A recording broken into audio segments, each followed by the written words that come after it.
If you don't like auto-scrolling levels, well, you might as well turn and run right now, because I am the Game Collector, and this is Second Opinion Games. And today we review Horror Story for the TurboGrafx 16 CD.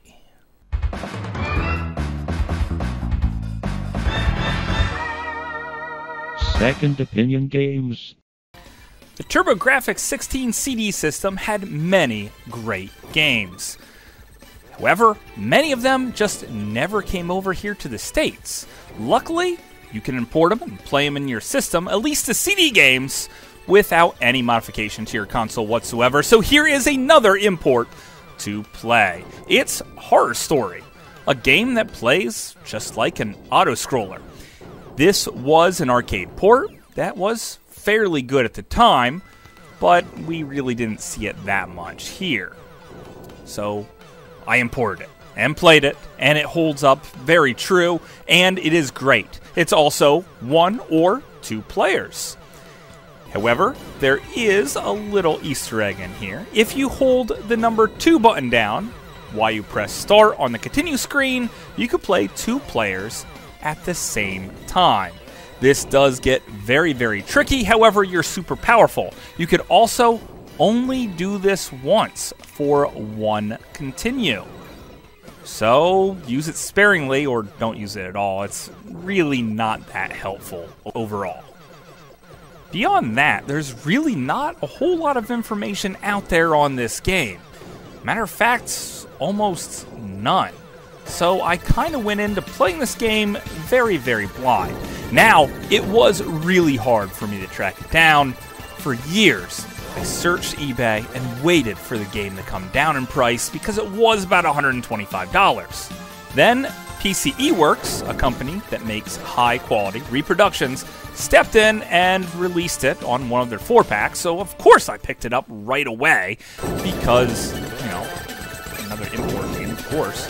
So, button 2 is your fire button. You might as well turn up that turbo switch right now because you're going to need it so your hand doesn't get blistered.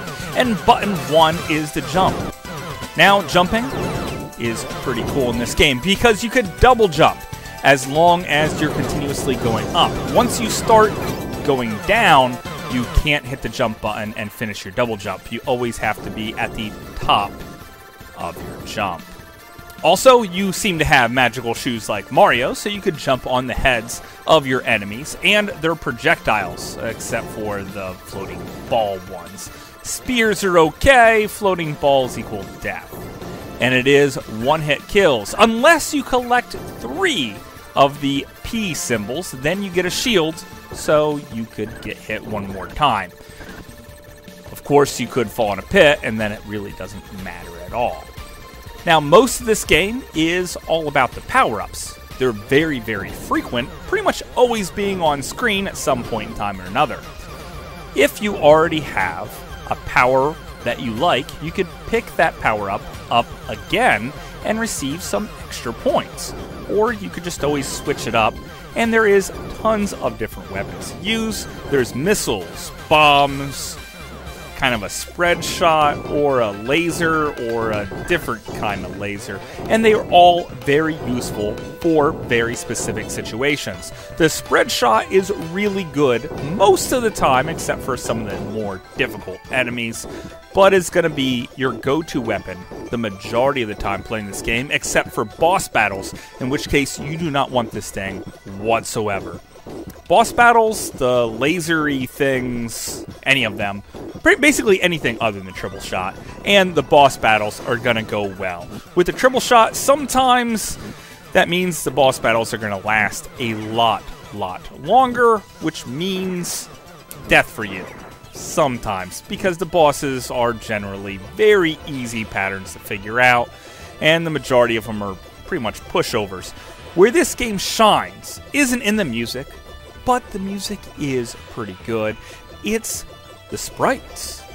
I know your main character's graphic is not that good, but the enemies in this game, tons and tons of different sprites, and they seldom get reused.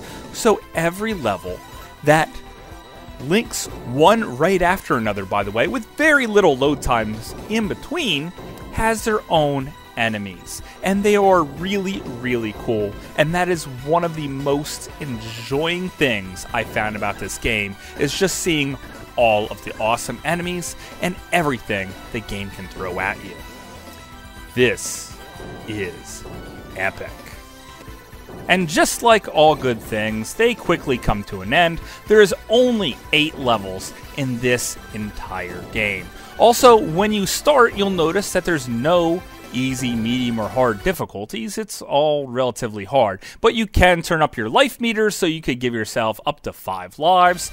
And you could also set it so you don't restart at the very beginning of the level if you get one of those one-hit kills, which is very important for finishing this game.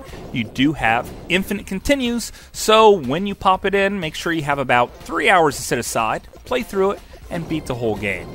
Later, when you come back to it, it will probably take you about 35 to 40 minutes to beat the whole game from start to finish, so it burns bright and is over far too soon.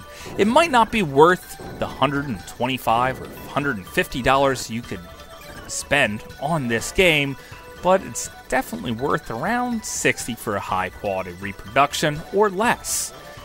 It is a great arcadey game, terrific 2-player mode, and I love the sprites in this game. Overall, to me, it gets a solid B+ to an A rating, but that's just my opinion. Thanks for watching.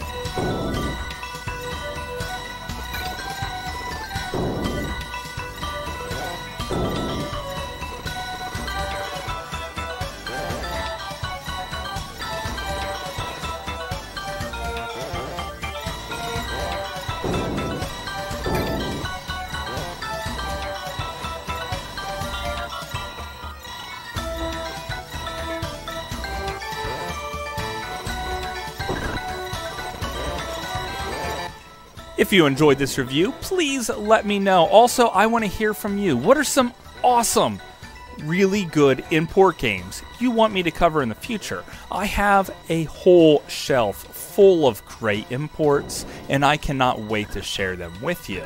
So until later, I'll see you again, guys.